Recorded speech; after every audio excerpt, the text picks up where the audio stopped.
For a regular meeting for the normal town council for Monday, May 16th, 2022. Please call the roll. Mayor Coos? Here. Mrs. Lorenz? Here. Mr. Nord? Ms. Smith? Here. Ms. Cummings? Here. Mr. Preston? Mr. McCarthy? Here. We'll begin with the Pledge of Allegiance. I pledge allegiance to the flag of the United States of America and to the republic for which it stands, one nation, under God, indivisible, with liberty and justice for all. We have no pre-meeting public comment. We move to the omnibus agenda. Items considered routine and will be taken with one vote unless a council member would like to pull an item for discussion. Mr. Nord? I'd like to pull item B. Actually, B, D, and E, sorry. I'm sorry? B as in boy, D as in David, and E as in Edward. Motion for approval? Move approval. Second. Items considered on the omnibus are approval of minutes of the regular council meeting of May 2nd, 2022, and a resolution to accept bids and authorize a contract with Carrier Corporation of Peoria for the Community Activity Center Chiller System Renewal Project in the amount of $119,450. Please call the roll. Mrs. Lorenz? Aye. Mr. Nord? Aye. Ms. Smith? Aye. Ms. Cummings? Aye. Mr. Preston? Aye. Mr. McCarthy? Aye. Mayor Coos? Aye. Those items are approved. Item B is a report to receive and file town of normal expenditures for payment as of May 11th, 2022. Mr. Nord. I so move. Second. Mr. Nord? Thank you. On page 1 of the expenses, there are some ICMA dues for $1,400. There's a code of ethics that the ICMA has, and quite a few. Mr. Nord, we're not going to talk. documents. Mr. Nord, we're not going to talk about code of ethics. We're going to talk about the bill. Well, with this purchase, should taxpayers expect that those codes are adhered to and their articles relating to them are adhered to with this purchase? Further? I'm asking a question, yes or no? No, we're not answering that question tonight. So we're going to spend money for an ethics policy that we're not going to recognize? We're not talking about ethics tonight. We're talking about membership to the ICMA. That comes with a code of ethics. Should taxpayers expect that to be adhered to?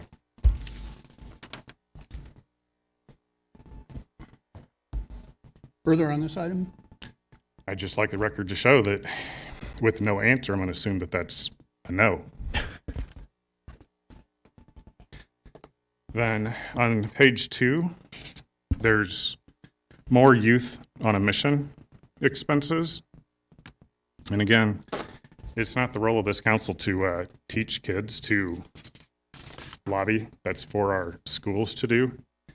And there was a letter that was provided by Ms. Cummings that says that, like what they did. Their time was to show them how to put a presentation together, help with public speaking skills, check for grammar, and make sure that they appropriately cited their sources. That's not the role of local municipal government. That's all I have. Further, Ms. Cummings? I just want to make sure, because this is a public meeting, that something is clarified about that. That was from an email, and I responded appropriately to a question that was asked. That is not stating what the program was to do. Our mission and vision for the program is found on our website. Thank you. Further on this item, please call the roll. Mr. Nord? No. Ms. Smith? Aye. Ms. Cummings? Aye. Mr. Preston? Aye. Mr. McCarthy? Aye. Mrs. Lorenz? Aye. Mayor Coos? Aye. That item is approved. Item D is a resolution waiving the formal bid process to execute an agreement with the CDS Office Technologies for the purchase of replacement Panasonic body-worn cameras in the amount of $105,312. Mr. Nord? I so move. Second. Mr. Nord? In the write-up, it says that prices were reviewed, other prices were reviewed, but they went with just one company, I guess, that they got a bid from. The prices that we reviewed, were those retail pricing, or did we reach out to get a bid? So we were comparing all bid pricing. Mr. Nord, I believe the pricing that was reviewed, one was a state joint purchasing price that we often use, Sourcewell. Council might recall the name of that joint purchasing program. The other one was another vendor where we got pricing, is my understanding. But was it bid pricing or was it No. the retail pricing? It was for Sourcewell, that's the joint purchasing price that we could compare to, so that's just known to anyone. The other vendor, I believe it could have been retail. I'm not sure, I don't have specific information on that particular pricing option, but I do know compared to the joint purchasing program, which we use quite regularly, which is Sourcewell, our pricing from CDS Office Technologies was significantly better. Over $20,000 in savings between CDS and joint purchasing. So we didn't figure it would be appropriate use of time to go out and seek bids when ordinarily we would buy something through the joint purchasing program. So with this particular recommendation, as I believe we tried to explain in the council report, we believe it's valuable to use the same type of equipment, the Panasonic equipment for various reasons, and are making this recommendation. Certainly, if council does not support the recommendation, then we can go a different route. Could you explain why sometimes you provide the bid pricing so we can see this, and other times, like now, it's not included? Because we didn't do a formal bid process nor a formal quote process. Okay, so according to the purchase policy, we do need to do a formal bid process, unless there's a reason that they're a sole source vendor. Well, So we're asking- without that, I can't support this. It may be the lowest price, but, you said one could be retail, the other, we just don't know. So, No, we do know. One was joint purchasing.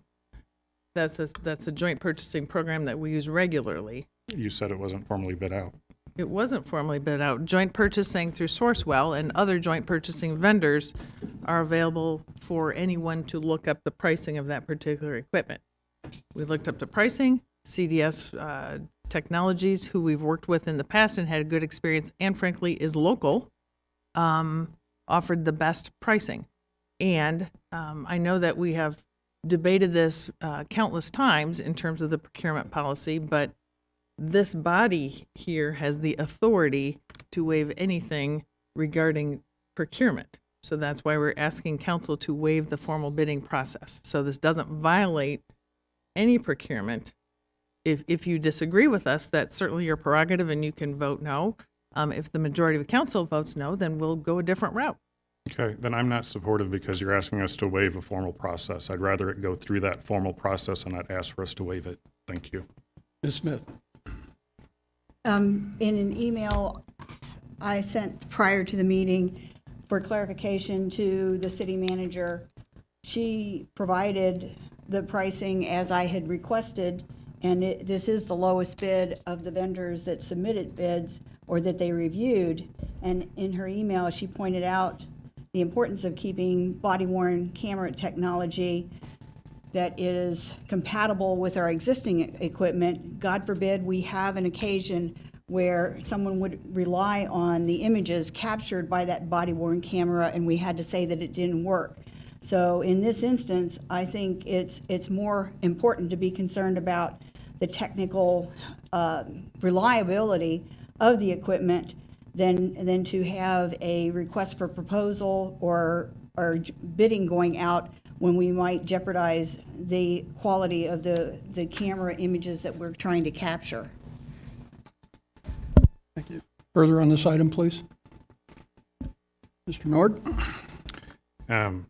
If we're going to go through this routine repeatedly, again, I would just request, let's change the purchasing process so we don't keep having these stumbling blocks over me asking why we're not following the process. So if council would agree just to abandon the process, bring it up and let's vote it so we can avoid this repeated conversation. Mr. Nord, I think the vote is going to answer your question If and address Ms. Reese. Sorry, Mayor. I'm going to flip to this particular item. We have we have funds available to acquire this. We budgeted for it. So in theory, per the procurement policy, we could just go out and buy through Sourcewell and not come to council. So there is no required change of the procurement policy to do this. So I just wanted to point that out again to council members. Are you done, Mr. North? Mr. McCarthy? Yeah, I just want to share that I know you didn't, you weren't required to go through a formal bidding process. You didn't go through a formal bidding process, but you did take the time to check the prices and save the taxpayers $20,000 over what we might typically do, which is go through a joint purchasing agreement. And it's, I think, a great practice, even though you don't have to, according to policy. But I think it's great that you're saving the taxpayers money and making sure that our police officers staying compliant and our technology staying up to date. Thank you. And to reiterate, the resolution is waiving the formal bid process to execute an agreement, which is totally within the power of this council. Please call the roll. Ms. Smith? Aye. Ms. Cummings? Aye. Mr. Preston? Aye. Mr. McCarthy? Aye. Mrs. Lorenz? Aye. Mr. Nord? No. Mayor Kus? Aye. The item is approved. Item E is a resolution waiving the formal bid process and authorizing the purchase of refuse containers from Schaefer Systems International Incorporated in the amount of $35,565 and an associated budget adjustment. Mr. Nord? I so move. Second. Mr. Nord? This is the same issue. We're being asked to waive the formal bidding process. Well, I realize that you want to go with the same vendor, Schaefer Systems, but the price is 23% increase. At what percent increase do we actually bid things out? There is no specific increase. I can't answer that question. There is one. There is not one. Okay, I mean, we all at home are feeling the impact of rising gas prices, utility costs and things like that. We would shop around if we got a 23% increase. I think it's insulting to our taxpayers who are flipping the bill for this that we don't even take the time to go out and research to see if there's a way we can minimize the burden on them. And again, the policy says we need to get bids over a certain dollar amount. And I would just like to, again, either have the policy followed so we can avoid this conversation, or change the policy. Thank you. Further on this item? Ms. Lorenz? Thank you. From time to time, I've questioned the waiving or not waiving of bid process, and it is confusing at times, but it is always clearly explained, and I think it's been explained in these two instances, in fact. And I, for one, don't have any question. I think both of them, and particularly this one that we're voting on right now, follow the guidelines that we have been informed about the purchase policy and waiving or not waiving. So I see no reason to question this or any of the others. Thanks. Further? Please call the roll. Ms. Cummings? Aye. Mr. Preston? Aye. Mr. McCarthy? Aye. Mrs. Lorenz? Aye. Mr. Nord? No. Ms. Smith? Aye. Mayor Kus? Aye. The item is approved. Excuse me. That concludes our omnibus. We have no general orders, and we move to new business. One item on new business tonight, and that is a resolution authorizing the funding of Connect Transit in the amount of $200,000 per year from the American Rescue Plan funds. Motion for approval, please. So moved. Second. Thank you. Ms. Reese? Yes, thank turn you, it over to Mayor. Thank you. I would like to introduce this item on the agenda. It's a little bit more than just simply the resolution that we've asked council to consider tonight. We have invited Connect Transit to be here and make a presentation to you, an update on a variety of things. And Mr. Brown, who's the general manager of Connect Transit, Mr. Whitehouse, the chairman of the Board of Trustees, are both here. And we also have, Mayor, if you want to recognize our appointees that are in the audience. two board members representing the town of Normal, Monteva Rao, and Tim McHugh. Tim? Yes. So we have very good representation. I'll ask Mr. Brown and Mr. Whitehouse to come forward. I did invite them to participate in our conversation, and I know Mr. Brown has a presentation. They recently spoke to the City of Bloomington City Council, and this provides a great opportunity to hear from Connect Transit on what's happening. And following their presentation, I'm sure they will be willing to answer any questions council may have, and then I think that will lead us into the conversation about the additional funding.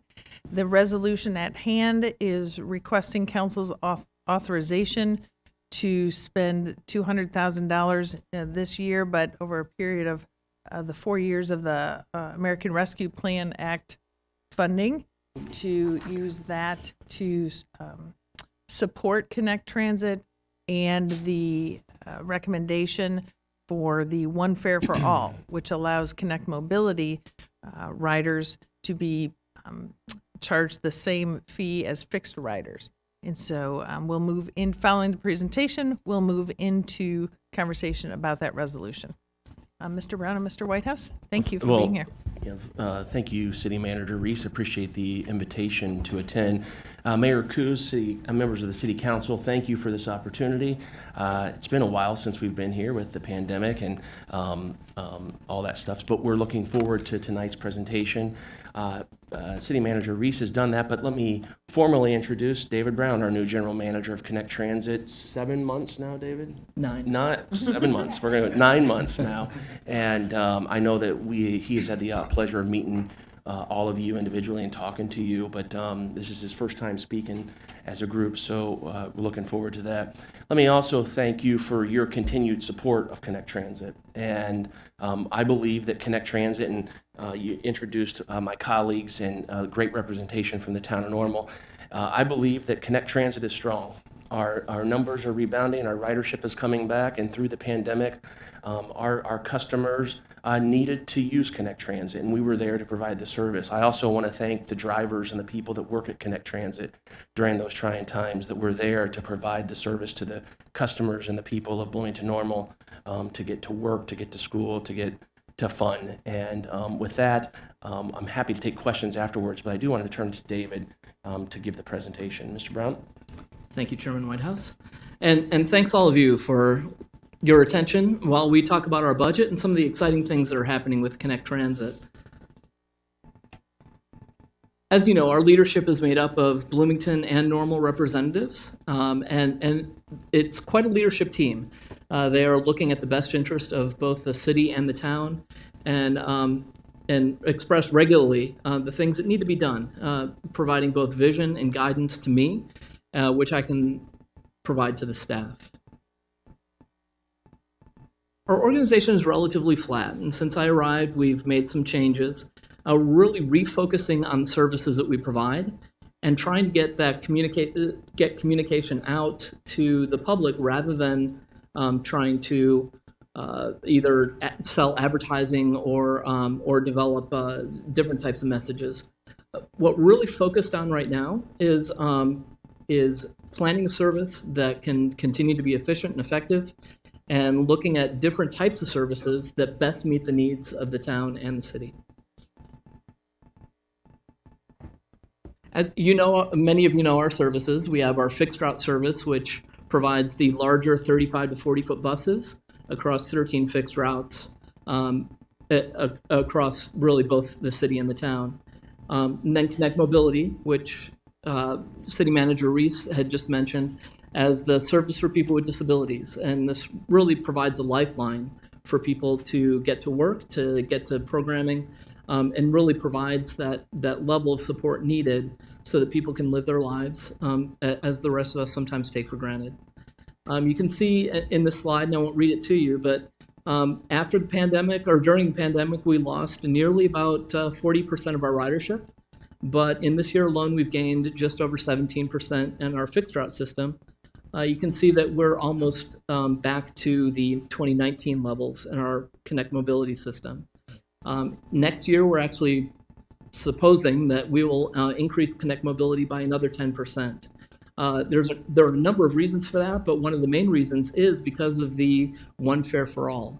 One fare for all makes it very easy and convenient and affordable for people to get to where they need to go.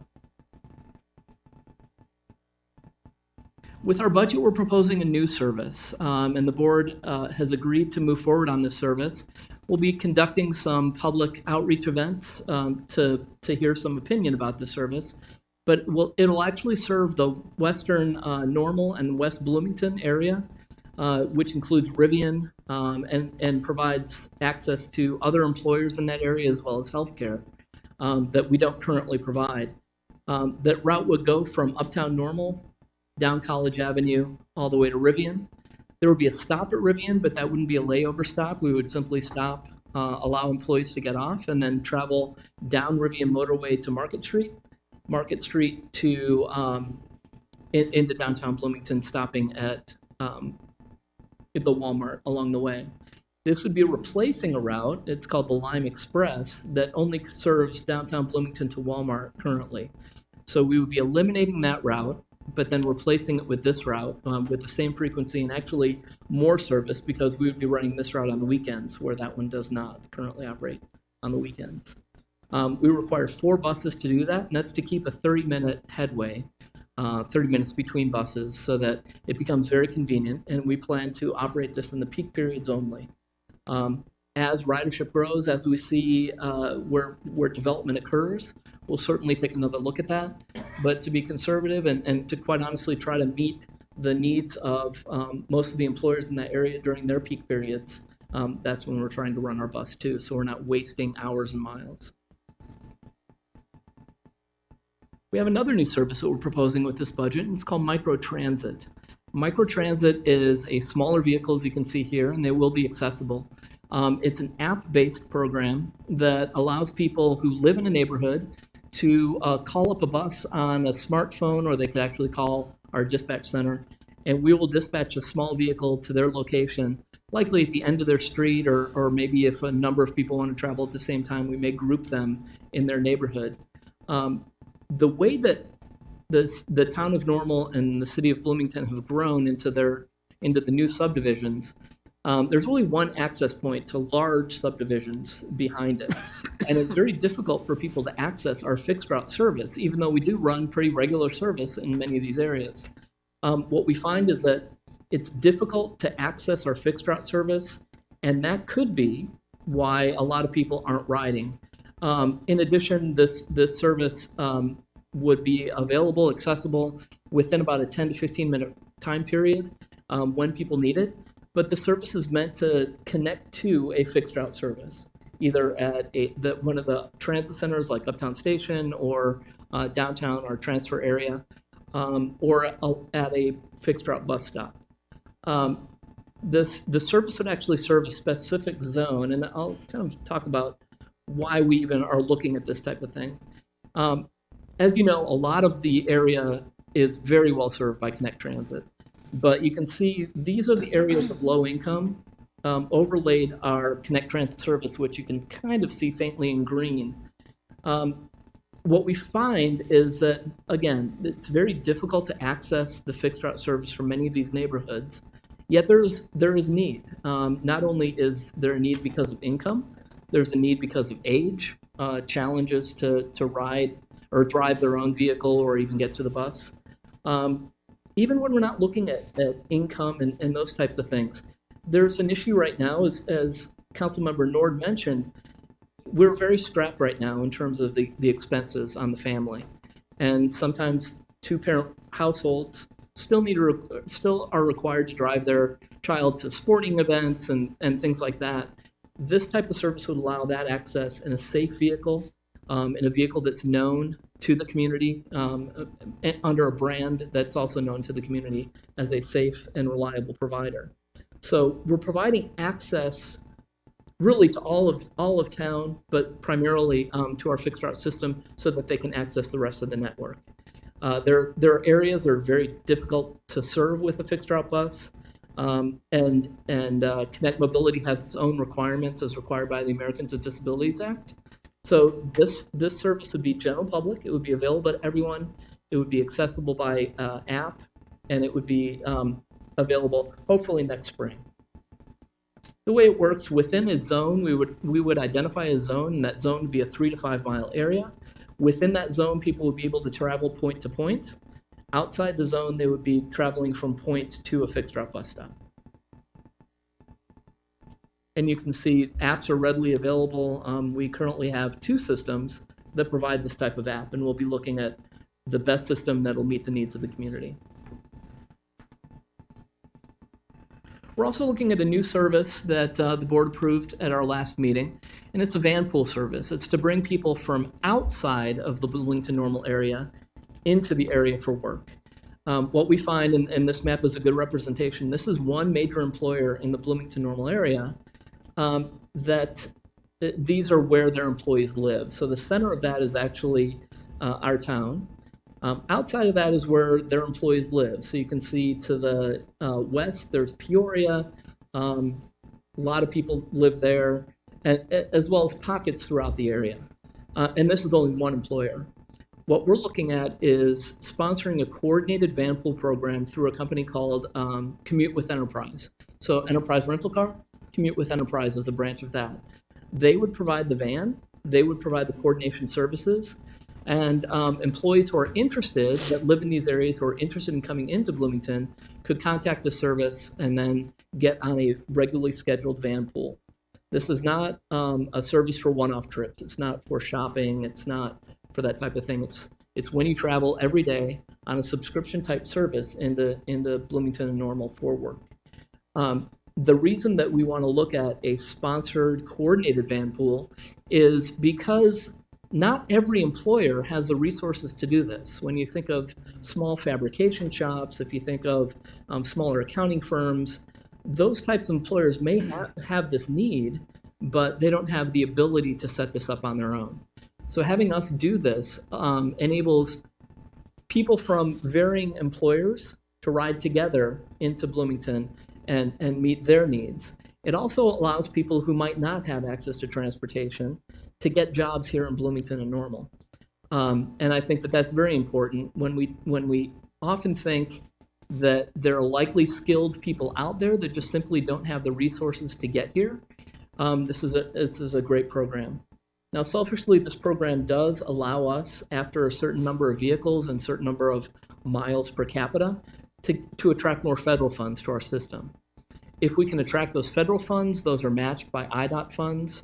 So we could attract an additional $500,000 in federal funds once we have about 30 vans in the program, and that will attract another $1 million in IDOT funds, which then we can put back into the community, into our microtransit service, into other fixed route services, those types of services that the community are looking for at the time. So we think that this is not only a great benefit to our area, but it will also benefit Connect Transit. It's part of our mission, and it's part of really what we're established to do. Again, the van pool, the riders would express interest. This is not something that's forced upon anyone. One of those riders will actually drive the van and pick up their colleagues on the way to work. That's effectively it. This program provides a van, roadside assistance, and some other benefits to the driver. For employers, it's access to employees. It reduces their parking, which has become a big issue in many of the parts of town, primarily because there's costs associated with that parking land, of course.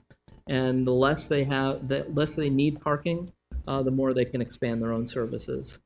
It provides access to jobs, and then it allows us to fulfill our mission, as I mentioned.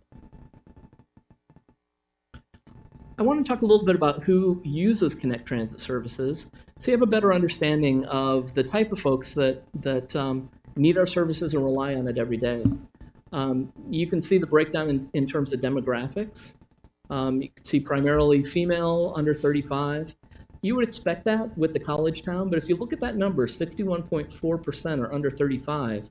The number of student riders is actually around, according to the survey, around 41% during the school year, and that drops down to less than 25% during the summer. So those who ride the service, only 50% of them actually have a driver's license, and 67% of those don't have a vehicle available. So we're providing that need, we're providing that access to everything that they need to do to live their lives, to shop, to go to work, to go to recreation, maybe meet up with their friends if they're seniors or if they have other needs.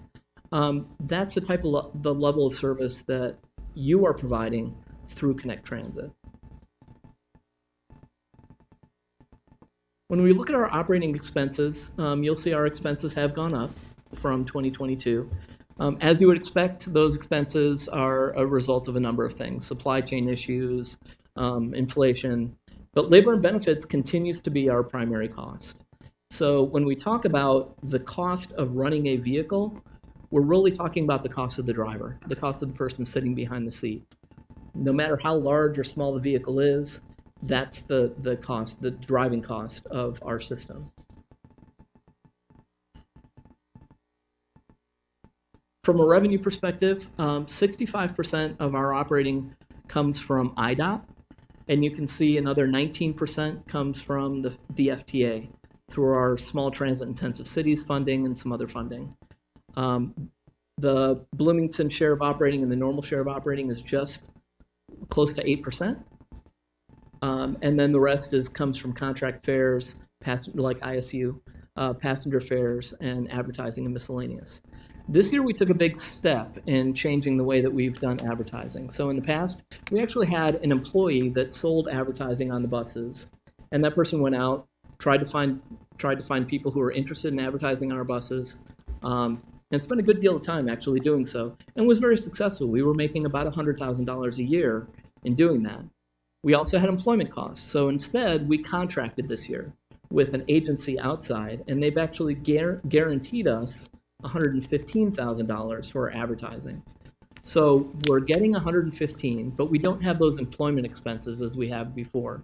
So the net gain is actually close to $75,000, which is excellent for us, and we're able, again, to use those resources to put into the community. So comparing our system to others, this is from the National Transit Database. All transit systems are required to submit this information. And you can see for this year, we're the second most efficient in terms of total cost per service hour. That's the total cost, maintenance, everything, per hour that we're actually providing revenue service. Second only to Decatur, and Decatur is a contracted service and part of their city system. So the city contracts with a third-party provider to run that system. We have the second highest utilization per capita, second only to Champaign-Urbana. People ride our system quite often.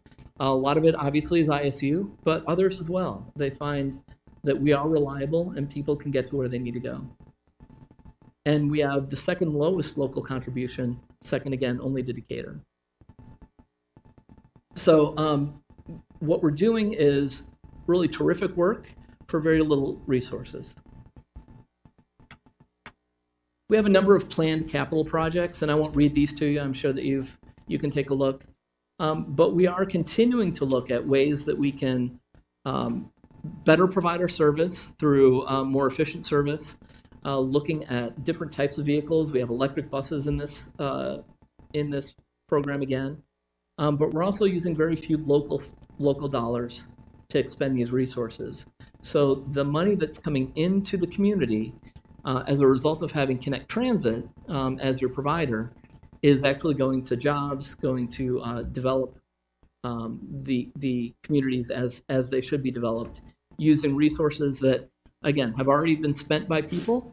They've paid them through their taxes, and we're only facilitating them coming back into the city and the town. One of the main projects that we'll be working on over the next 5 years is our downtown Bloomington transportation hub. We're working very closely with the city, but what we hope to do is build a transportation hub that really meets the community need. Not only is an attractive catalyst project for downtown Bloomington, but also provides access to an area that is probably not the best to walk around in at night right now. But we're looking at different types of services that best serve our constituents, the people that ride our buses, That could be it could be retail, it could be any number of things, but we'll be working with the city of Bloomington to make sure that our needs and their needs are met.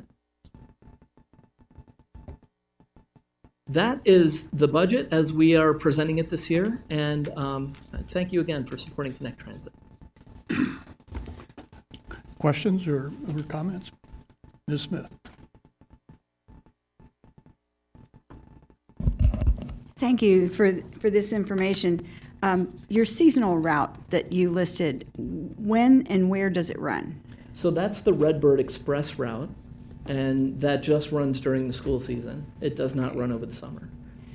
Okay, and your route expansion to the west side, is that currently timed to take in the first shift only, or have you, I know Rivian's has been in discussion about adding a second shift. Would the timing of the service extend to the potential of serving a second shift? Sure. We are actually looking at the number of employees who start. So they're kind of an unusual shift basis. They have shifts starting almost every half hour, starting at about 5:30 in the morning until about 9 o'clock in the morning. So that will be our peak periods from 5:30 to 9. And then again, we'll run service from about 2 to 5:30, I believe, are the times. But we are not looking at a late night shift at this point, only because the majority of their employees work in those hours. Okay. Have you had any analysis of, with the higher gas prices, if you are seeing that impact your ridership, driving more people to say it's cheaper if I don't commute? Anecdotally, we have not seen that yet. So I've asked our customer service representatives who actually take the phone calls and give passenger information whether or not there's been an increase in calls. And there really has not been a significant increase that they noticed.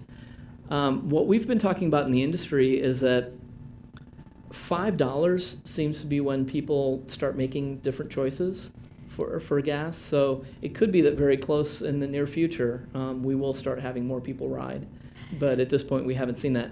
In addition, we did start, as you know, back in the fall, we discontinued our peak hour service because we didn't have the employees to do so. We spent a good part of this year trying to build up our workforce so that we could start running peak hour service again. So that means 15 to 30 minute service during the peak periods when people tend to be going to work. We did without that almost all year, and we initiated that again a couple of weeks ago. So we think that now that we have this service more frequently, people will be able to ride more frequently as well. And how will the fares be set for the van pool service? The van pool service fares are actually established by Commute with Enterprise. And the buses and the all those other operating costs are going to be borne by them? Correct. Yeah, we're subsidizing it at a flat rate per van, and we have proposed to the board, and they've accepted a $500 subsidy per van. The lowest cost per van is about $1,200.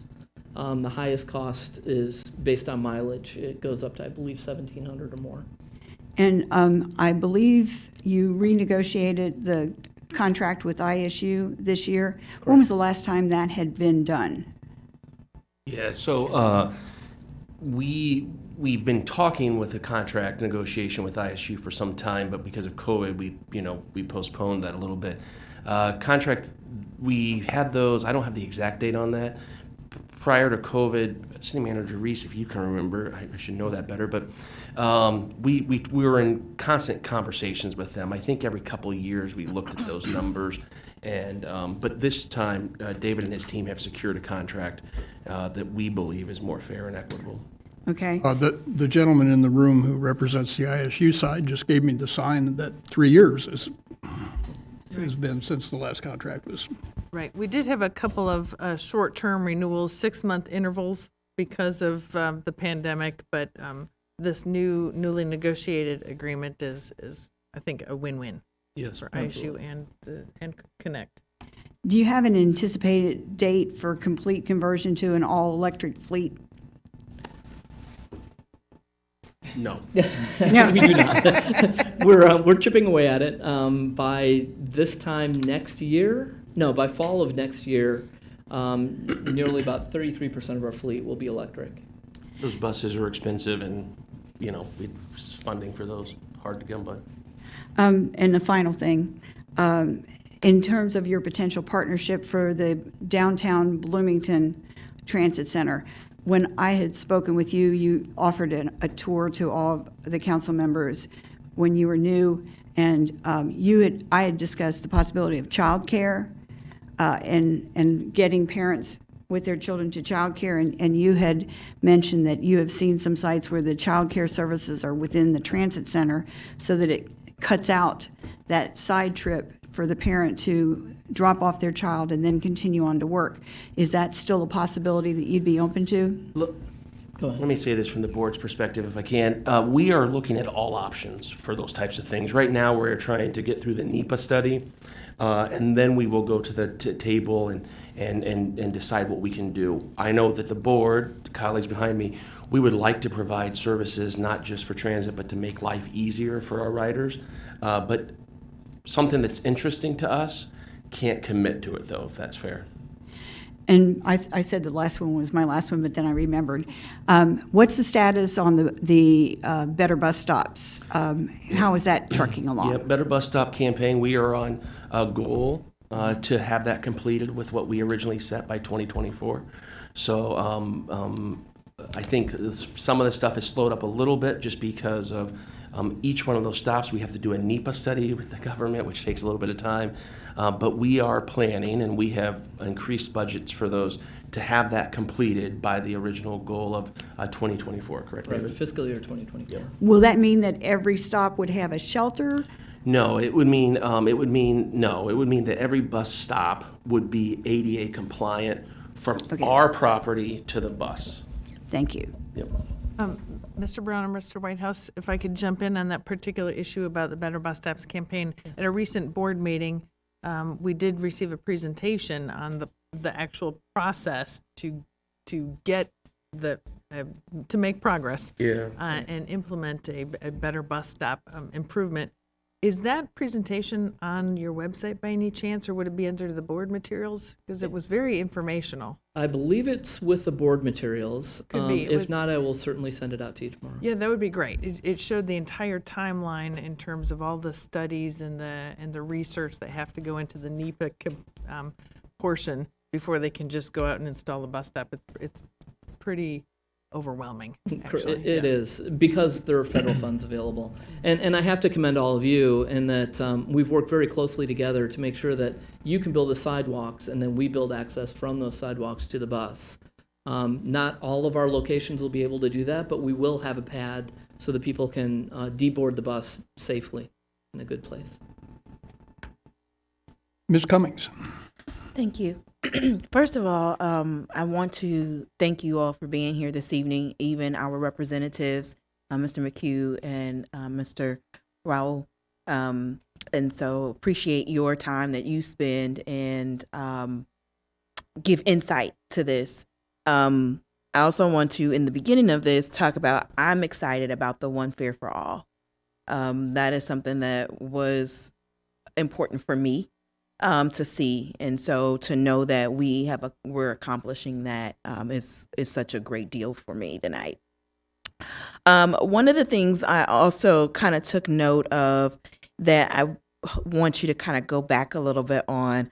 I know you showed the crazy map, and for me, it didn't click all the way for the micro transit. I'm very interested in that because I do know that and I know I've spoken with some of our representation about different pockets of our community where access is just a little tough. And we've had real conversations about it saying, hey, I understand it doesn't financially make sense to run a full bus line, but how do we provide access? And I think this has answered that.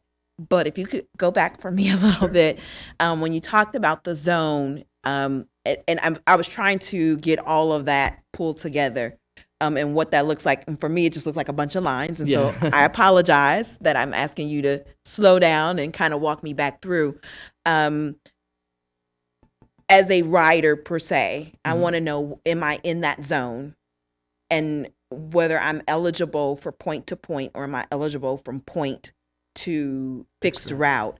How can I get that from this picture is kind of where I'm going. I just want to be able to understand that from a perspective as a rider, so that, Sure. because also, you sit in your seat, but I also sit in my seat, and somebody may say, I don't understand it. I don't get it. You say I have access, but I don't know, because I'm quite sure they would be just as confused as I am. So if you can just kind of take a step back and say, this is what's meant by this, that would be helpful. Also for me as I talk to constituents on how this plays out. This is actually a work in progress. So Okay. what this map shows is really where low income areas are within our McLean County area, and the maps and the bus routes. We have not yet determined where the zones will be. So we'll be conducting a planning study, and then we'll also always do the public outreach as we're required to do, to let people weigh in and express their opinion about where the route should be.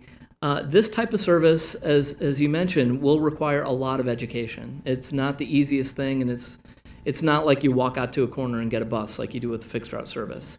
So we will have a public information campaign and be doing a lot of communicating, a lot of marketing, a lot of community education around this service.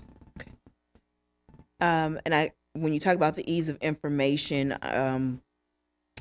I think overall access, because information is also one of those access points, we have to make sure that that's of ease, and especially when you're talking about these poverty-stricken areas. And not just that, we've talked about the fact that some of them are elderly, fixed incomes, and Correct. different issues, and especially, and I always think about elderly because I still have a grandmother who's 94 years old, and so I think of that, and she does ride the bus.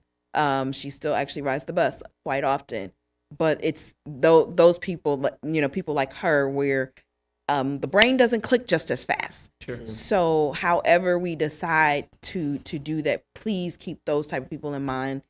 Limited access, in different ways, and even sometimes mentally, making that ease. And as well as I did see, and I love to see that the fact that you guys thought about, you talked about there's this app piece on there, but how do those who are unbanked, and it's right there, have access? So I love that consideration. And to me, that means this has been really thought about in many ways. So I appreciate that. And I applaud also, because I know the board has a hand in that, and continue to always think outside the box to make sure that we can touch as many of our residents as possible. Thank you. Yeah, thank you. Further? Mr. Nord? Thank you. Connect Transit's received I think it's just over $17 million from CARES and the ARPA funds directly. What did you do with that money? So that money did help. Remember, we went a fare free for the safety of our riders and for our drivers. How much is total fare collected for that time period? Or how much would it have been? I can take a look at what our anticipated fare revenue is. About $500,000 a year. Okay. That's what we're getting in. So fare revenue. $500,000 and you received $17 million. Okay. I don't believe it was 17 million. I think we received through the American Rescue Plan, I believe 8 million. We received $8 million from the American Rescue Plan, and the CARES Act was less than, I want to say it was 4 million. I know it's still 12 or so, but it's not 17 million. So we did have cost we spent on that, and then we all have it for wear and tear of vehicles as well. Remember, David didn't touch on this. We are experiencing what your departments are experiencing as well. We have parts that have gone up over 100% in cost. Do we have reserves of that money left? Yes, we still have that there. But that money, the way that Congress passed that money, was to secure organizations for the long-term responses of COVID. So we have a little bit of that. We have money of that left still. Okay. For the maintenance, though, your maintenance costs, I was going to ask about that. they show that they went up like 50%. I want to say it was like maybe $300,000 was the increase. With the electric buses, I thought one of the benefits was lower maintenance costs. I believe that's true, David. It is, but we still also, most of our fleet is not electric buses. We still have diesel and propane buses as well. Right, we only have 4 electric buses at this time. By the end of the year, we'll have another 8, but those will need to be commissioned, so we don't anticipate those running very much this year at all. All right. So if that CARES and ARPA money, has all that been spent? No. Okay. It's been programmed. We were required to program it and tell the FTA how we plan to spend it. Much of those dollars will be spent towards operations. Some will be spent towards capital, and you can see here that only 22 are programmed for this year, but in future years, that CARES Act funds will be used for capital spending. This past year, we did spend a lot, primarily because we didn't have drivers. We were spending a considerable amount of overtime, just trying to fill the service, the need for the service. So a lot of those CARES monies over the last year went into our operations just to sustain what we could do. Okay. So the ask tonight is 200,000, but it's not just a one-time. We're doing this up through 2026. What happens after that? Is the council then expected to keep funding that because now you're used to having that amount of money? Mr. Nord, that would be a question for me. As I had shared with council, I believe when we had our ARPA discussion, American Rescue Plan Act discussion back in December, and presented our recommendations, I believe I shared that using these dollars from our allocation, and as a reminder to the audience and to council, our overall allocation is $10 million, just over $10 million. I think it was 10.8 million. And so we are recommending 200,000 per year from today through 2025-26. These dollars have to be spent through by December of 2026. And I think as I shared with council, we're recommending these dollars be used to supplement and subsidize the One Fare for All program and to Connect Transit operations overall to help get our to provide services to the community. By the end of 2026, that presents staff plenty of time between now and December 26 to prepare for a different source and budget accordingly, so that if we choose to continue that funding, if Connect Transit and the city of Bloomington and the town of Normal all agree that that subsidy of the One Fare for All service must continue, or if there's perhaps even another significant need, then it provides us opportunity to prepare for and budget for long-term investment. Okay. Do you think? Thank you, City Manager Reese. Also, Excuse me. I only have so many minutes, and I will get my time cut. So I want to be kind of, stingy on that because I've got a few questions, and if you guys spend it all talking, I won't be able to ask my questions. So if you could please wait. Sir. So this is a more of a permanent request. I did some number crunching with the fares for mobility. When people pay, is that a round trip fee, or do they pay like $1.25 to get someplace and then $1.25 to get back home? Correct, it's a one-way trip. Okay. So then for 90,000 rides, which one ride would be there, another ride would be back, right? Okay, so the savings on that, whenever we reduce that from $4.25 to $1.25, is $3 a ride, which is $270,000 that we saved, okay? So the amount of money that we're putting into the system is very close to that. So, I don't see why we need to fund all this to continue that when you've got this CARES money. And the mobility service, that's the lowest percentage of the riders. So that's what I'm kind of struggling with. Highest expense, though. But the highest expense. But if it's free, even if we save $3, it's the lowest number of riders. The savings isn't that much money, So you gave a lot of things that you would like to do in the outskirts. But a lot of folks see the buses going in town and there's few riders on there. What are you doing to increase ridership within Bloomington Normal, or is the current ridership acceptable? Yeah, Mr. Nord, that's a good question. I'll let David answer that question, but I am going to answer that question because I want the public to know what this is about. Remember back before the pandemic, I believe you were supportive of it, council member, the Connect to the Future group. And it was a group of community leaders that came together and made recommendations. And one of the recommendations was the one rate for all. And it was my understanding that you were supportive of that. And we as a board agreed, and we listened to the public, and we said, but our concern is that's going to take revenues away from us. And we have to watch our pennies very conservatively. And if we're going to lower the rates, which we were happy to do, we asked both the town and the city to help cover those costs.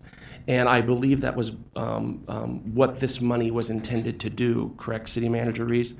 And so that's what we're asking tonight is that work group had made that recommendation, and we'd ask the city and the town to help cover those lost revenues. I don't know how those numbers work out that you suggested. I'd have to look at that more finally. There are zones, remember before when we didn't have one rate for all, depending the farther you went out from a fixed route, those costs could go up or those costs could go down, depending on how close you were to a fixed route. So I believe that this is a fair number that we're requesting. You can also see in David's numbers, we are almost back to where pandemic numbers were on Connect Mobility, and we're projecting another 10% increase with Connect Mobility because of the affordability of that ride. And we're happy to provide that, but we've got to recover those revenues somehow. And that's, I think, what we're asking this council's support of tonight. Okay, well, I can understand that, but the impact of asking Normal for $200,000 and Bloomington for whatever their share is, I think 300 is what I'm remembering, that then allows you to get state funding. So our commitment is going to equal about $900,000 for you, and that gap isn't anywhere close to that. So that's where I'm struggling, because whatever we vote on tonight, remember, the state's then going to tax our constituents more to give them more money as well because of that DOPA funding match mechanism. And it all just comes down to priorities, is really what it is. You did mention the goals of the Connect to the Future. One of the goals was to get the IGA updated. What's the status of that? Because that's been 2 years, and I don't think the town has Nord, moved on That's that. also a question for me. Yeah, Mr. Nord, I'm going to ask you to hold that question until your second round, because that's going to require a significant answer. I do, Mayor, if I could jump in real quickly, and I appreciate Mr. Nord's comment about these dollars leveraging additional state dollars. I indicated that in the council report, I believe. And I just do want to note for transparency, the Connect Transit Board adopted the one fare for all rate structure, I believe in May or June 2020 is when it was effective. We have not yet contributed to offset the cost of that one fare for all. So they've been going 2 years with the one fare for all rate. The city of Bloomington, however, did adopt the new rate structure and has been funding the subsidy of the one fare for all. Not that that is necessarily anything that may, change your mind about this issue, but we chose not to do that during the pandemic for various reasons. And so now we are coming forward, and I think I've laid out the case in past conversations and perhaps even tonight on why we're making this recommendation for funding. Thank you. Thank you. Ms. Smith?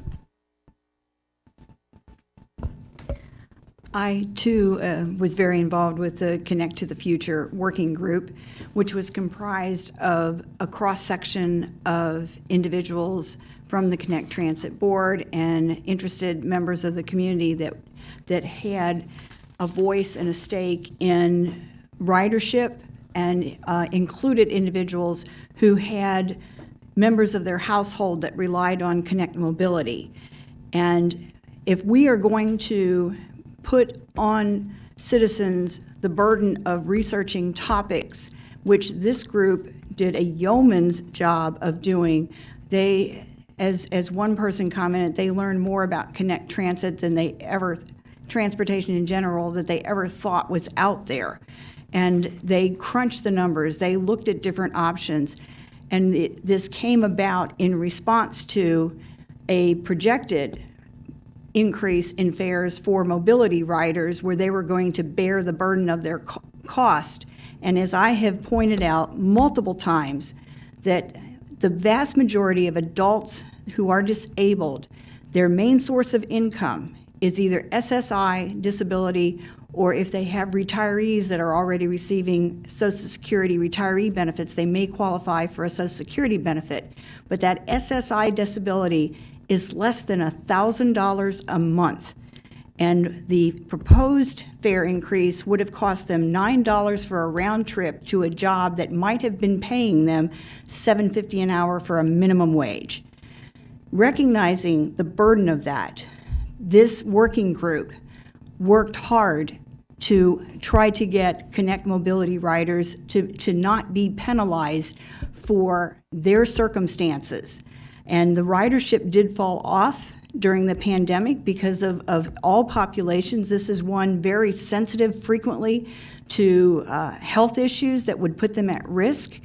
But and also, they were some of the first to be let go from positions that they had struggled to find as working jobs in the community because of their inability to contribute on the same level as someone without the skills and mobility and mental limitations that this population suffered through. So if I am pro the life of these people and giving them a quality of life, and that means listening to the recommendation of this working group to support that one fare for all, and this working group identified the $200,000 from Normal, the $300,000 from Bloomington, and that has not gone away. The COVID dollars that Connect Transit received has found alternative uses that also exist. It is not an either or, it is a both and. And I want to indicate also that the review of the priority of ARPA dollars was presented to us in 2021, and Connect Transit made just 50%, just under 50% of the people in favor of that support. So between the working group and our own analysis of what citizens were interested in how we use those ARPA dollars, I very much support using funding. Thank you. Further on this item? Mr. Nord, do you want another shot at it? So another piece with the working group, they were very concerned that once they were finished, that the only thing that would be asked was just the money. There were other pieces in here that needed to be done as well. So it's not just the money. There's ridership going into some lower income areas, like some trailer parks, specifically by like State Farm, north of State Farm and east of State Farm, and then the Landings Trailer Park. Is any coverage expanding to address these areas?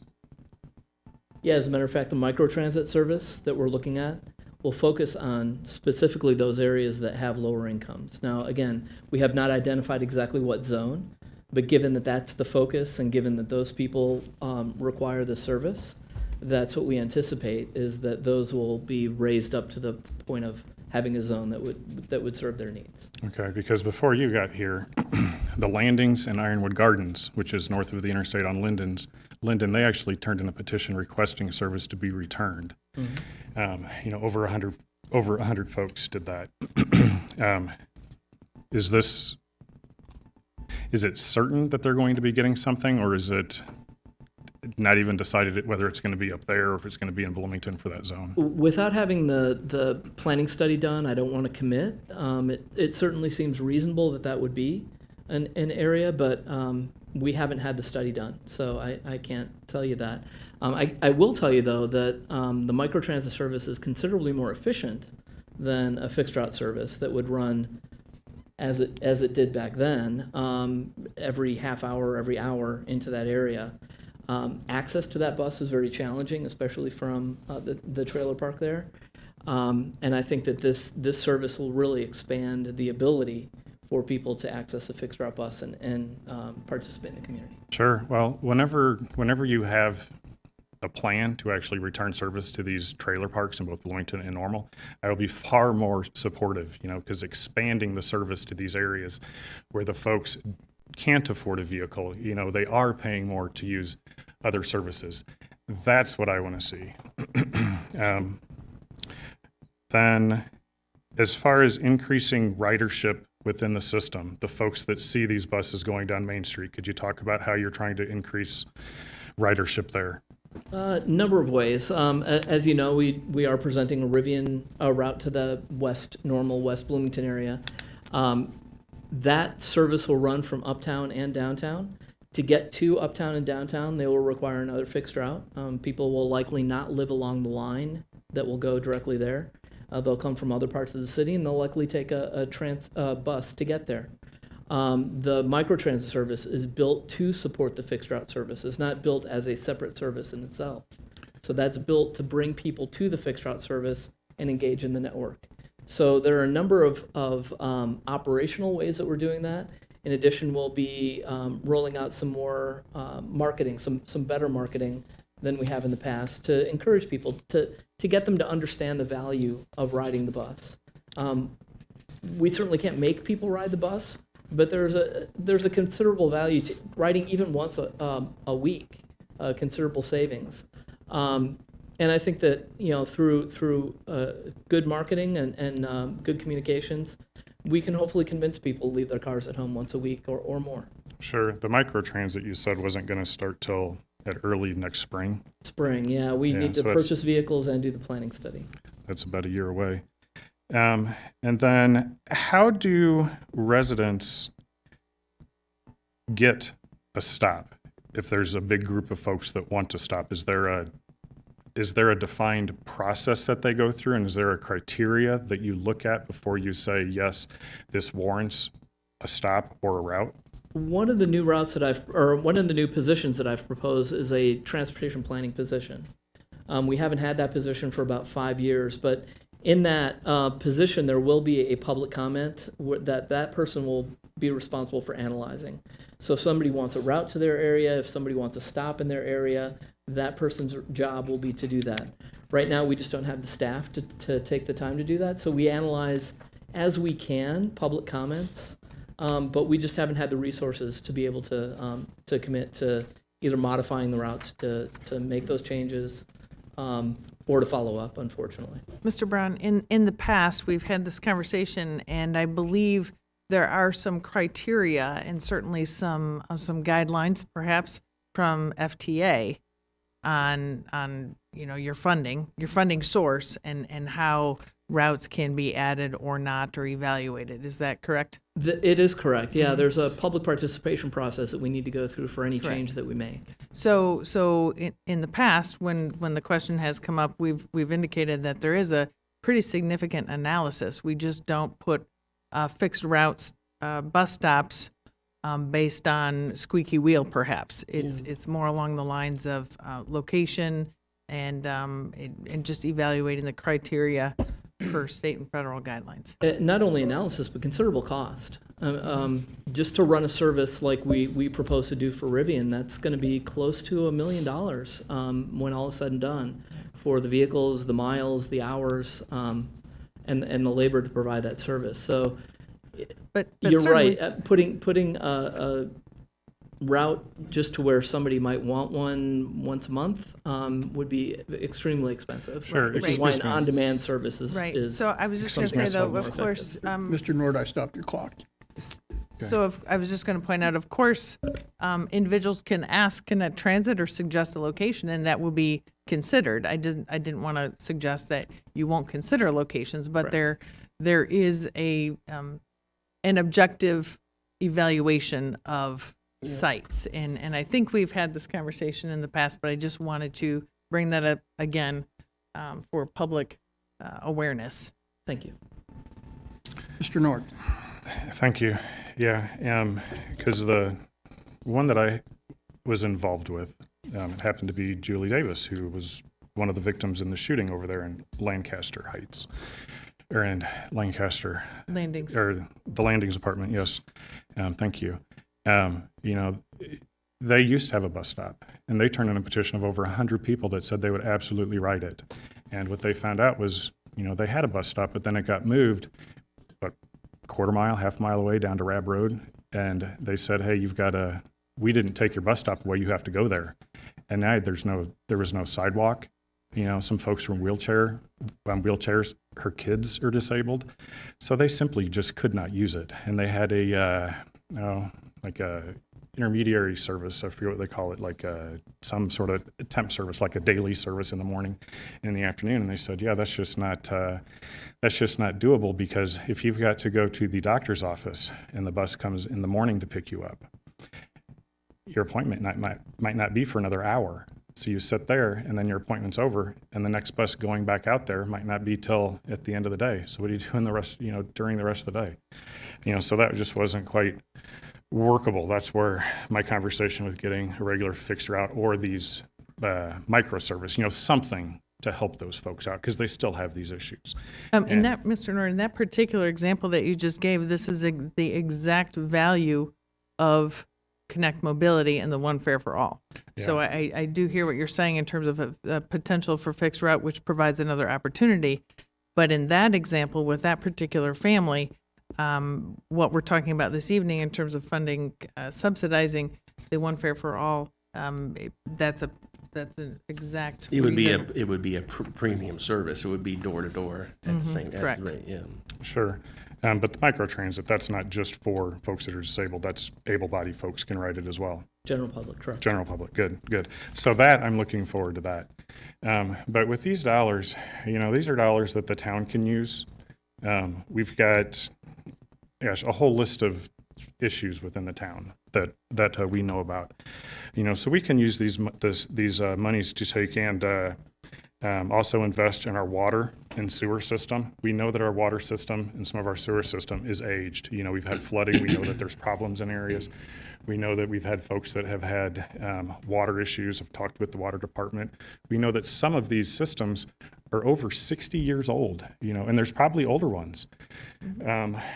You know, and Hayworth, they just upgraded their last sewers that were 60, or not even 60 years old. What was it?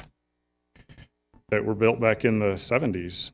So, you know, our stuff is getting older. We should use these funds for that, because we may not get another opportunity where the federal government gives us money to upgrade our water system. So these residents that are on these old systems, they don't have to worry about rust coming through their water, because those pipes have now reached an age where, you know, they just have decayed. So that's where I'm at with priorities. Now, for a Connect Transit, whenever you've got your program together to bring this service into these other areas that don't have service, I am fully on board with coming back in, telling us, you guys are ready, here's what it's going to cost, and then ask for the money then. You know, but to give it to you, gosh, a year out, you know, that's a little bit of a stretch, because I think as taxpayers, they expect if we give money, there's some quick return. And had we not have had these COVID dollars come to us, and Ms. Reese asking, hey, we have a place we can spend these dollars, I'm just not certain that you'd be here asking us for this money right now. Mr. Nord, I guess I understand what you're saying, and but I guess I would maybe suggest that we're asking for money that was requested years ago to answer the One Fare for All. And that's why we're here tonight, to ask for that money. Sure, and COVID happened, and, you know, the federal government gave you $12 million to help offset that. And let me ask you this question. Would you, if you were a resident of Normal, would you rather your water system be upgraded so you don't have to worry about rusty water coming out of your pipes, or bus service that may come in a year that is more going to be on the outskirts of town? Let's leave that as a rhetorical question. Your time's up, Mr. Well, because that's the position we're in. Mr. Nord and council, if I could just share a little bit more detail about American Rescue Plan funding. Our allocation is $10.8 million. We have programmed $9.3 million in our budget of the 10.8, which still leaves us 1.5 unallocated. Now, clearly, even of the 9.3 we've programmed, council can choose to modify it and redirect it as the majority wishes. I just wanted to be clear, though, that Connect Transit has not asked for our American Rescue Plan dollars. They've asked for $200,000 of funding. It's staff that has suggested that this might be a wise use of federal dollars because we can take federal dollars transferred to Connect Transit, which allows them, between Normal and Bloomington's allocation, it allows them to secure over $900,000 of state dollars. So with our federal dollars, they can get $900,000 of state dollars. Again, council can disagree. We just felt that was a wise use, and it certainly is an eligible use of these federal dollars for this particular program.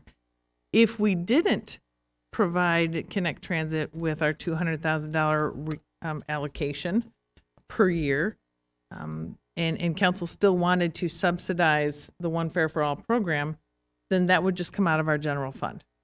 And that would be a whole different conversation because then we'd have to figure out how to do that. But with this particular solution, we felt it made sense by using federal dollars to the transit system and getting them the ability, providing them the ability to secure state dollars. So again, I just wanted to clarify that Connect Transit hasn't asked for our ARPA funds.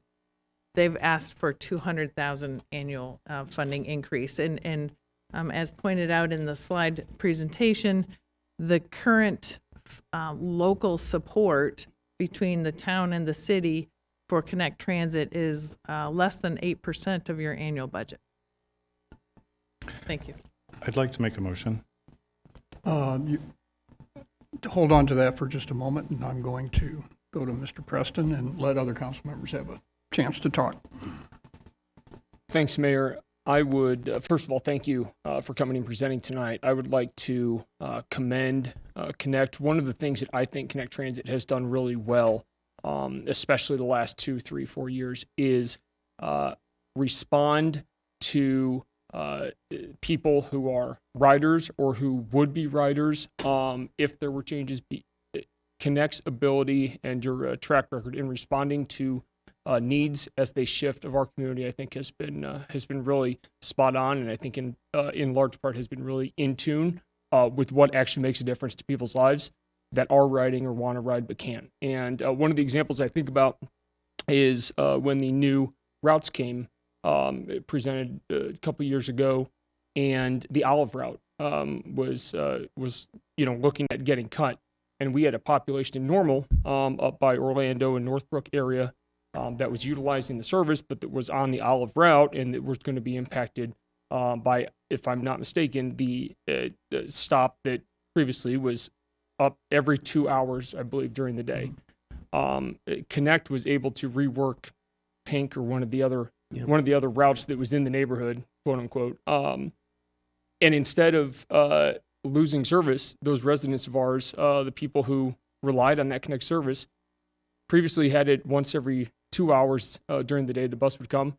With your guys' move, it got bumped up to once every 30 minutes and actually provided a better, more accessible service to those residents. So thank you for that. And I say all that as context to Connect Mobility, and the One Fare for All is another piece that I think we have clearly heard about. We've clearly been engaged, in the community about. I think that my colleague, Ms. Smith, just hit it out of the park with her comments a couple minutes ago. And it is unfathomable to me that we would not support One Fare for All with Connect Mobility, especially in light of all that we've heard from our residents in Normal about how valuable that is to keep it at that price. Thanks. Thank you, Mr. Preston. Mr. McCarthy. Thank you. It's been a educational time so far tonight. Seeing your presentation and listen to the questions and comments of my counterparts. By far the longest amount of time we've spent in quite a while talking about transit. So it's good to get the update.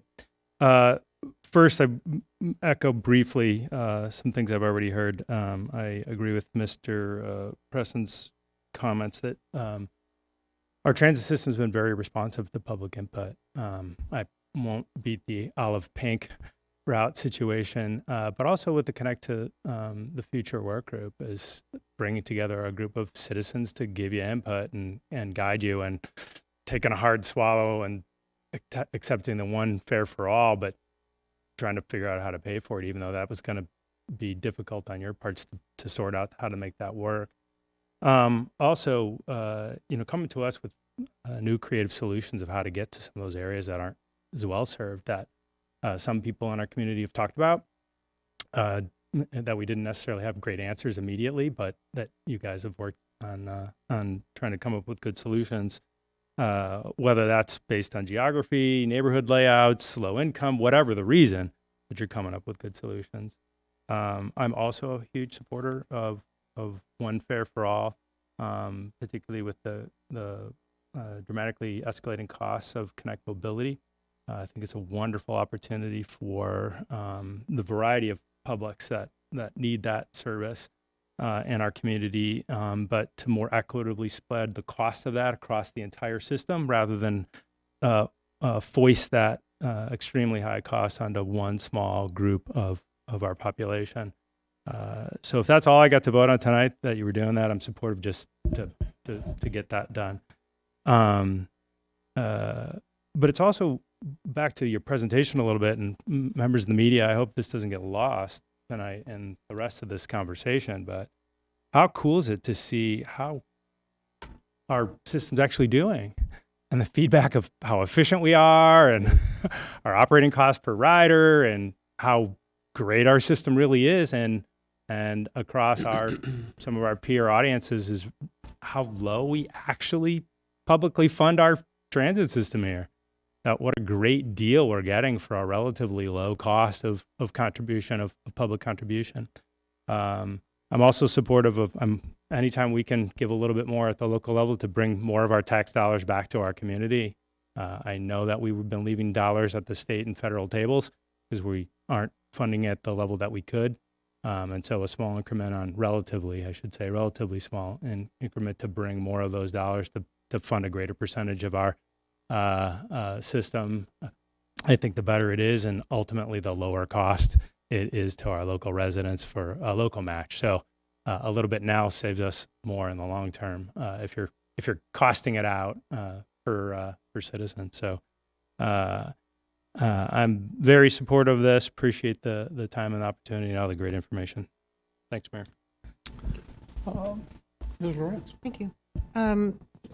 A lot has been said, and I applaud what Ms. Smith said earlier, and the others that have gone since as well. I guess I'm going to jump in here in support of what's been presented tonight for these reasons that I think maybe haven't been said as much as I'd like to raise them up.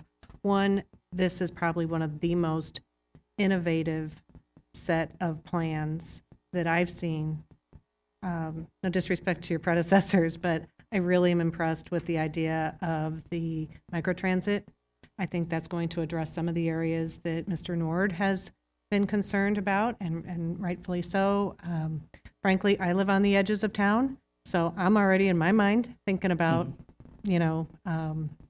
how I can perhaps utilize the microtransit. I'll be participating in your study.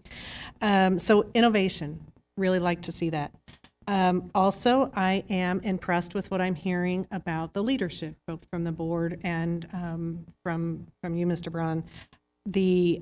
What I'm hearing from you is an eye towards efficiency insofar as outsourcing some tasks like the advertising, and yet bringing in some new skills that you haven't had at least in a while in terms of the urban transit expert. So kudos to you on that. And then finally, to the piece of whether or not to use the ARPA funds or not, I was actually one that said, well, why aren't we just programming it into the general fund right now? Because it's that important. And, I was convinced after talking with staff that this allows us to leverage, and taxpayers should take note, this allows us to leverage these federal dollars coming to us from a very unique circumstance, i.e. the pandemic, and to use those dollars while we can take other funds from the current general fund and use them for maybe more roads, maybe more sidewalk improvements, maybe more park improvements, all of those other things that are very important. And so to give us a little runway into A, getting caught up on some other capital projects, and B, planning for how we will program this in the future. So that was the rationale for why to use the ARPA funds now. And I was convinced of that. So those are three things that I think stand out to me and I think has been a very good presentation. So thank you. Thank you.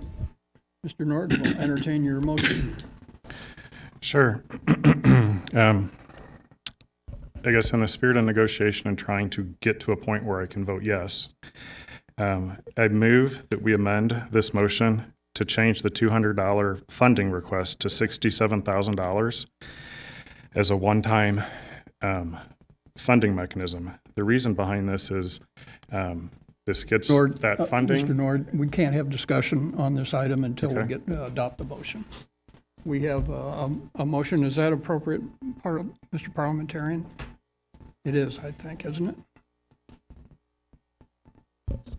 It is. And as I understand, the motion is to reduce the amount from 200,000 to 67, whatever you said.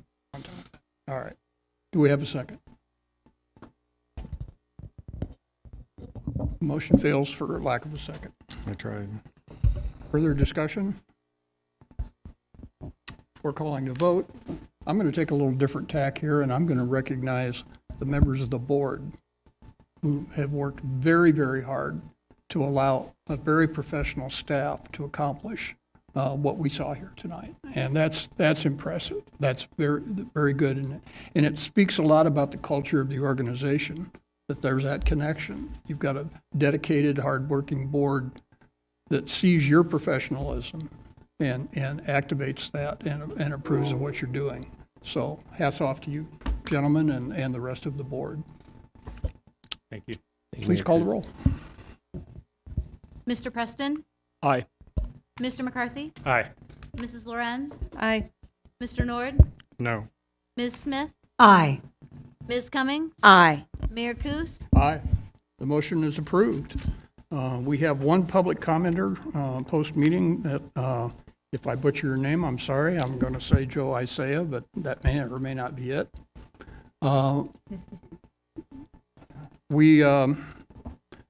Rules are very simple. Just please state your name for the record, and you have 3 minutes.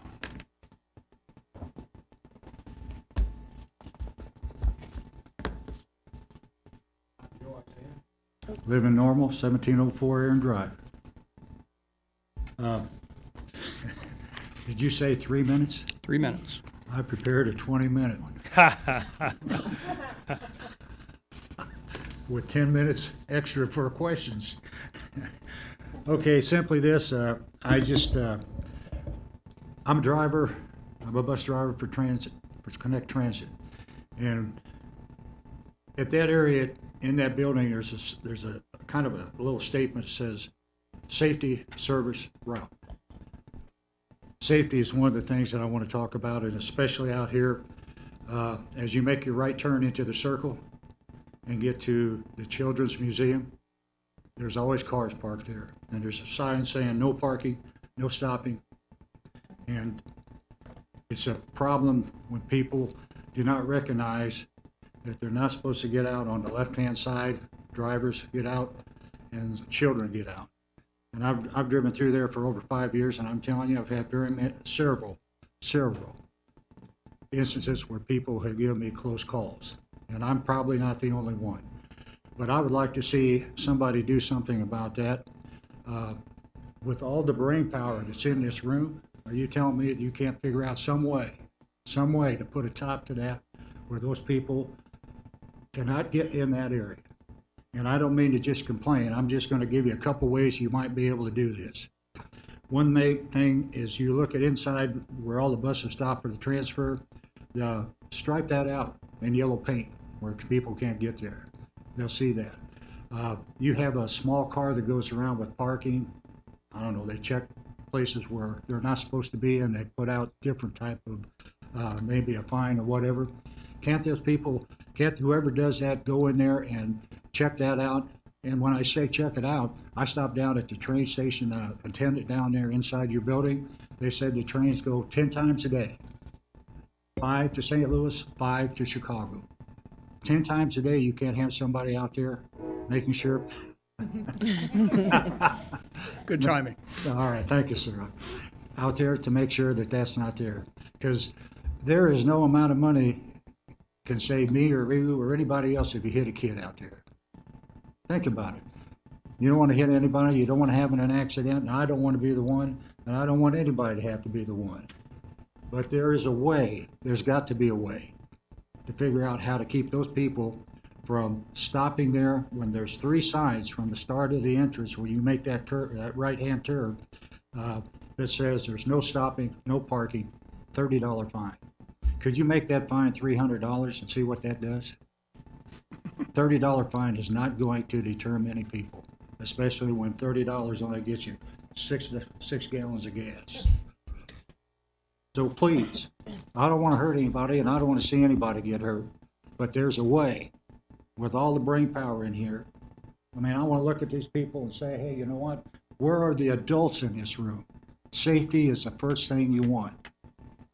And I'm sorry I took over 3 minutes. Oh, only 15 seconds. And the train interrupted you. All right, well, thank you for your attendance, and I appreciate that. And I just want you to know that I didn't know that these gentlemen were going to be here tonight. But,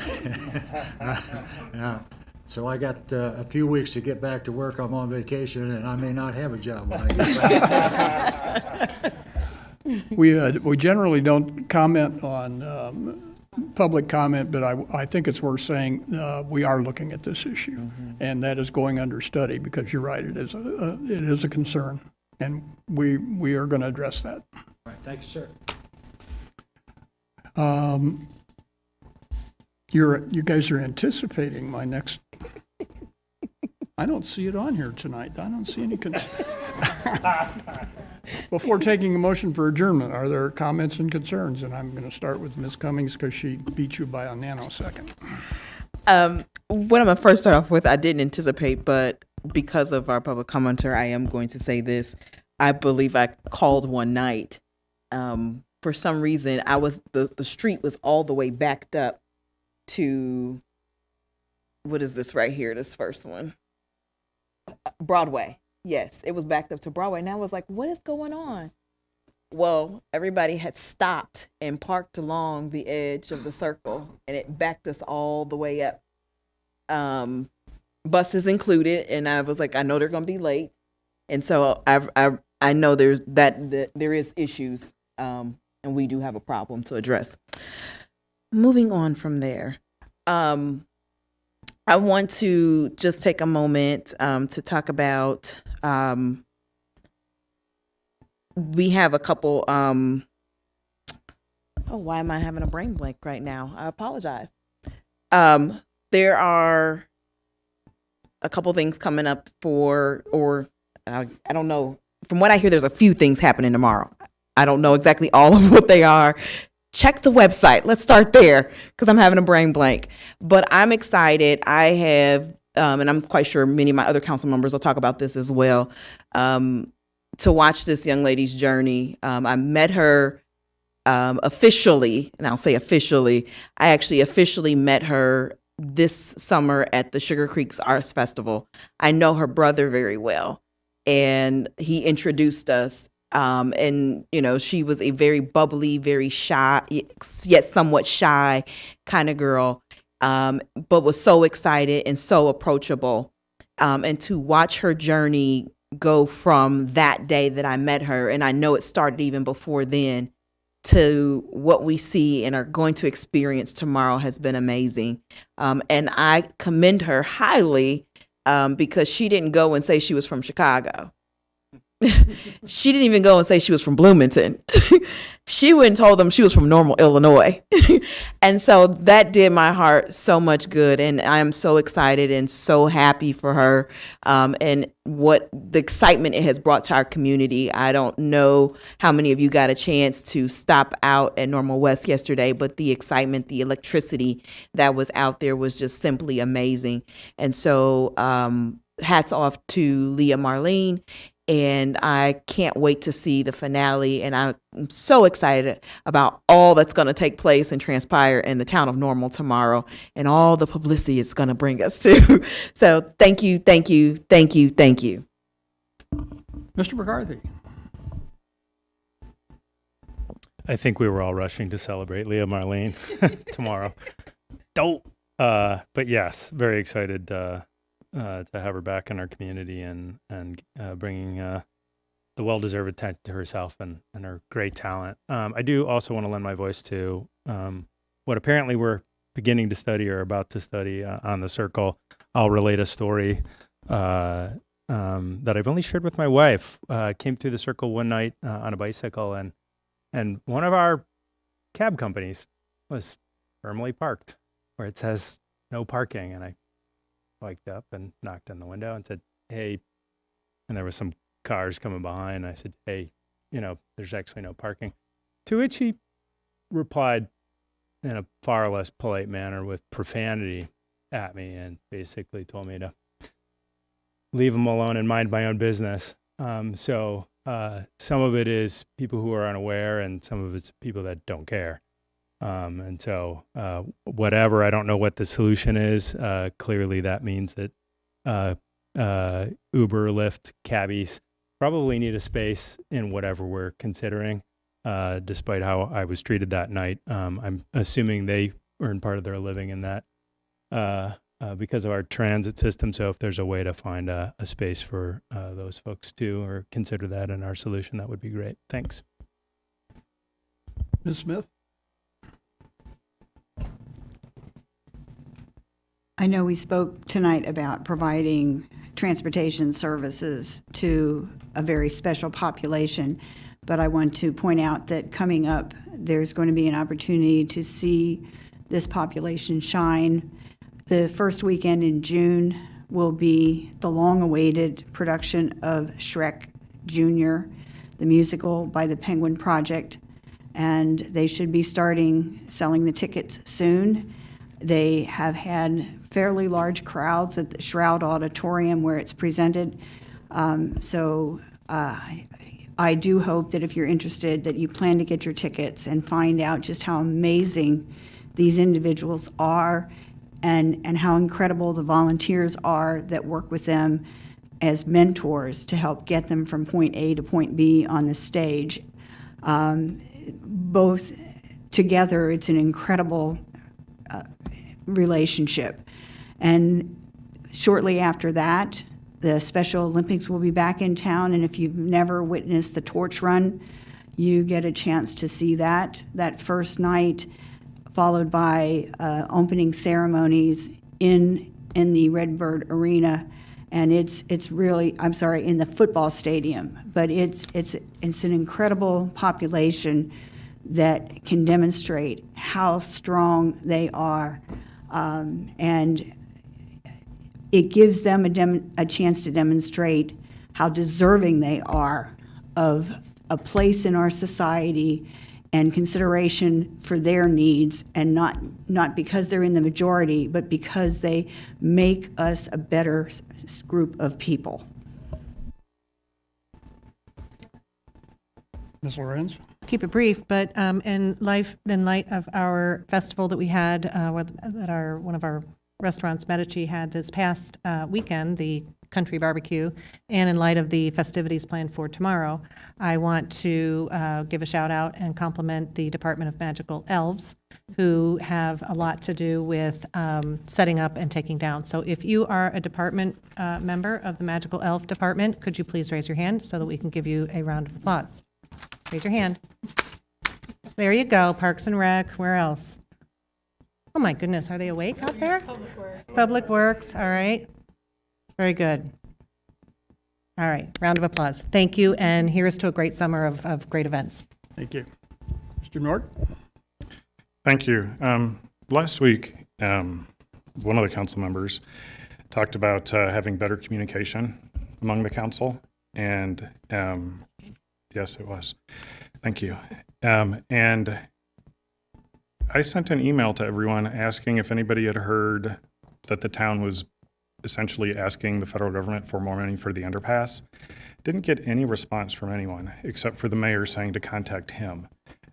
So, if we're going to communicate, we need to reach out. If you don't want to respond to email, pick up the phone and call. But I had no idea that we were asking the money, or that we had been asking the feds for more money for the underpass. I was under the assumption, from what staff has told us many times here, that we had enough money.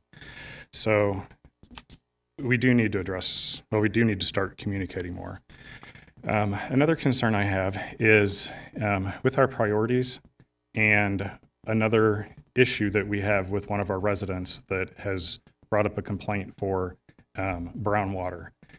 The staff went out Friday to flush their lines after they learned of the complaint. And sure enough, the water cleared up after that happened. But then Monday, they say that the water's tainted again or discolored again. So staff went out and flushed the lines again, and Ms. Reese has got a sample of what the water looks like right after they flush it, which is clear. But within a few days after that, if history repeats itself, in a few days, it'll be discolored again. So everybody's received the email that she sent, and she has been sending a collage of pictures, daily pictures of the color of her water. I thought about reading this, but this is, not a very flattering email of her experience with the town. She said she's been talking with the town for over 3 years about this issue before it came to the council. This is something that we need to address. It turns out that, according to the water director, these pipes were probably installed back in 59 or 60, somewhere around there. So they're getting to be a similar age as to what it was at Grove and Reston. So, I'm not surprised that pipes that old are starting to fail and give our residents discolored water. I would like to be more proactive in addressing these, so we're not fixing just on a reactive basis that our constituents have gotten so frustrated that they are threatening to go to the press or hire attorneys or things like this. We need to better our customer service. When our staff say, hey, you just need to flush your water longer, remember, every second that water faucet is on flushing water, that costs them money. So they're already struggling already. So we need to be more proactive. If it's go out and flush more often, let's do that. But somehow we need to be better at this. And please read that, reach out to her. We'll see what happens here in a couple days and see if the water goes discolored again. If it does, I'm going to be up here begging for support that we can speed up replacing those lines. This is what happened at Grove and Ruston. It wasn't on the schedule to be replaced. These are not on the schedule to be replaced, and that money's going to have to come from somewhere. I don't want Normal to have the reputation that, hey, our water's great until you look at it. It should be safe and clean.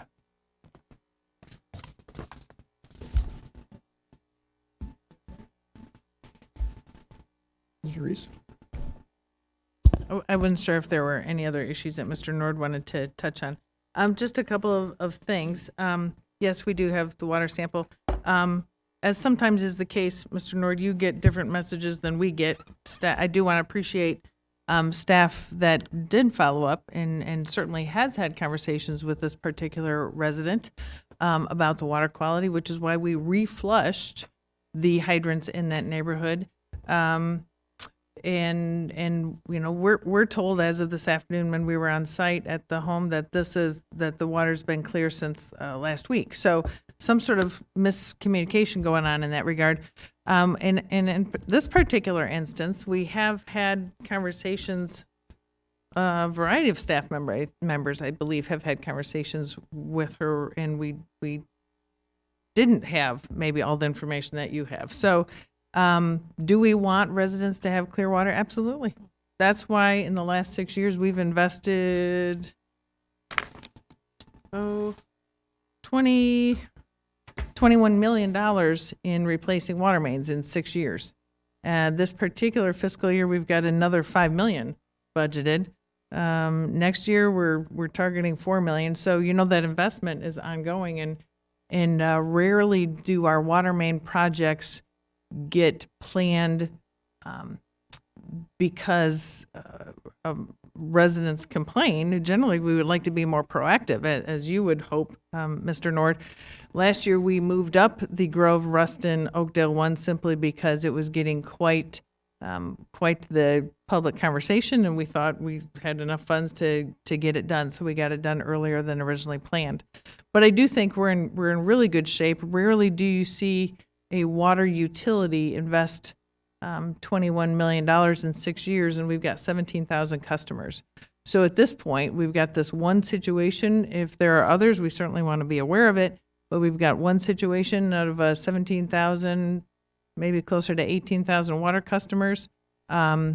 We take our water quality very seriously. And so we want to make sure that the water in her homes continues to stay as clear as it is today.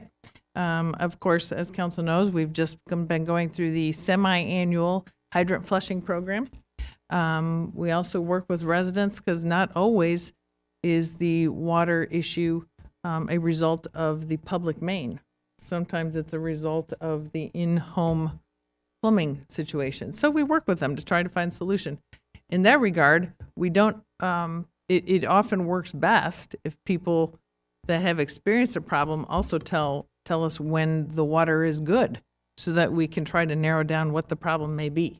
So in that regard, we will continue having conversations with this particular resident, probably also explore other properties in the neighborhood like we did previously, and see if we can narrow down what the problem may be. But again, so far it looks good. We hope it continues, and water quality is something we take very seriously.